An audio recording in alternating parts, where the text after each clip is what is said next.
আসসালামু আলাইকুম। ভিডিওটি ক্লিক করার জন্য আপনাকে অসংখ্য ধন্যবাদ। অল্প উপকরণ দিয়ে মজাদার একটি রেসিপি তৈরি করার জন্য আমি এখানে কিছু উপকরণ নিয়েছি, যেটা দেখতেই পাচ্ছেন।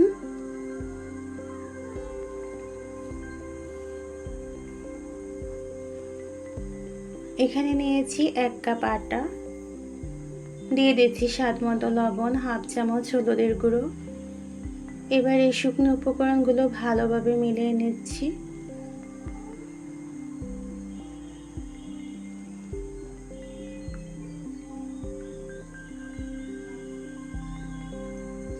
হাতে সহ্য করা যায়, অর্থাৎ কুসুম গরম পানি দিয়ে একটা সফট ডো তৈরি করে নেব।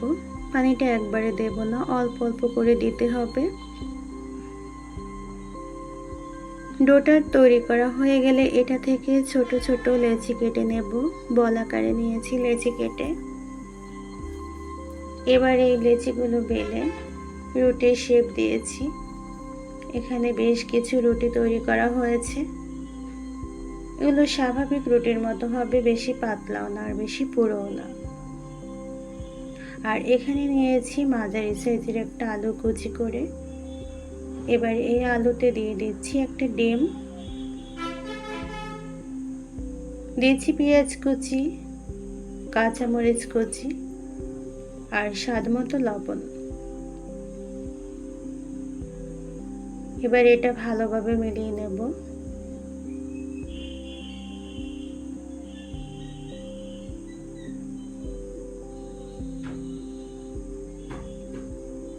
এখান থেকে একটা রুটি নিয়ে রুটির উপরে এই যে আলু আর ডিমের মিশ্রণটা ছড়িয়ে দিচ্ছি। এবার এটা মোগলাই পরোটার মতো ভাজ দিতে হবে।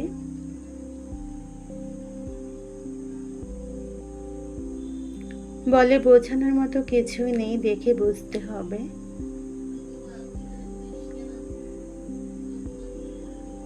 এভাবে সবগুলো তৈরি করে নেয়ার পালা।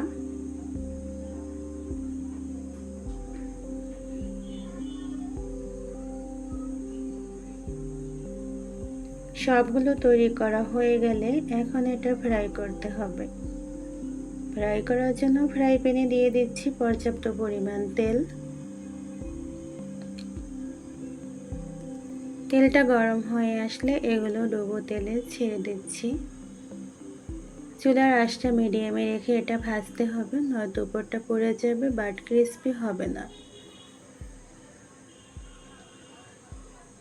এখন এটা উল্টে পাল্টে ভেজে নিতে হবে।